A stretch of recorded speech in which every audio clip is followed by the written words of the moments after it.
Hello everyone, welcome back to Gran Turismo 7's weekly challenges. You don't know what these are. Every week you get 5 races. You got to finish top 3 to earn rewards. When you finish top 3, the better the rewards. Rewards were, to be honest, didn't check. I think it's just money. Whenever I don't check them, I usually just guess. And every time I guess, it's just money, because 9 times out of 10, it usually is. But yeah, races were pretty good. We had the, oh jeez, Sardin, I don't know. You know what? How do you actually pronounce this fucking racetrack? It seems like these last couple of weeks, and we've had it in weekly challenges, I've done custom races around this track, and I still don't know how you bloody pronounce it. Sardin, how do you pronounce it? Sardina. Oh, really? Google Translate. Sardegna. Sardinia. It's literally. Sardinia. Oh, Sardinia. That doesn't sound right. Sardinia. Sardinia. So the first race was in Sardinia. It was the Sunday Cup, so not too bad there. Second race was WeatherTech Raceways, the one you're watching right now. It was the Japanese Clubman Cup, which is pretty much just custom Japanese cars.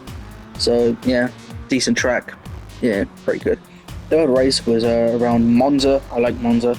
It was the one make, which is a race with just one specific car. It wasn't actually a specific car, it was the Toyota Supras. So there was just every version of the Toyota Supra, so obviously, you know. Race 4 was the Colorado Springs. It was the rally race. I mentioned it in the last one. We went like 2 months without a rally race, and now we've literally had one for the last like 5 weeks or over a month. I don't actually know we've had Colorado Springs. The race in Colorado Springs. Colorado Springs, there we go, bloody hell. I'm not sure we have, but yeah.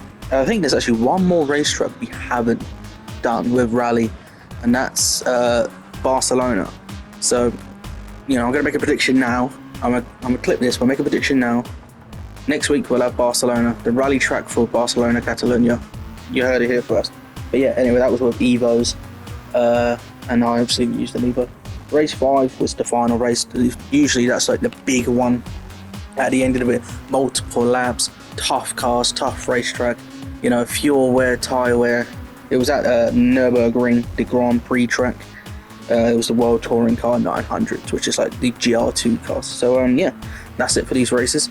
I'm gonna do an outro for this video. I don't usually do outros, but I will do. So yeah, stick around to the end of it, and I'll explain obviously which car I used and what the race was like. So yeah, sit back and enjoy.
But here we are then.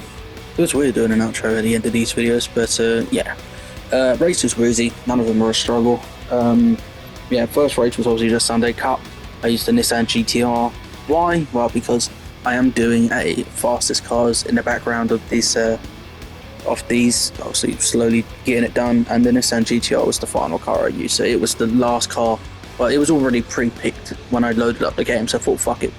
As it's a Sunday Cup and you can use any car you want, I'd choose the GTR. But yeah, Sunday Cup is like when you first get the game, it's like the first races you've got to do, so they obviously give you the easiest, the slowest cars. So yeah, it's never usually a problem. But yeah, I enjoyed them because you get to use any car you want. Race 2 is obviously Weather Track Raceway. I used the Emus 2000 GT1. It's literally a custom upgraded version of the Honda S2000. I used it because I couldn't be asked to fucking buy and customize, even though the Japanese cars are like the only cars I do actually have customized and upgraded. So it wasn't like I was struggling to pick one, I just couldn't be asked. But yeah, it's a good car and I like it. Obviously race 3 was Monza. I used the Toyota Supra.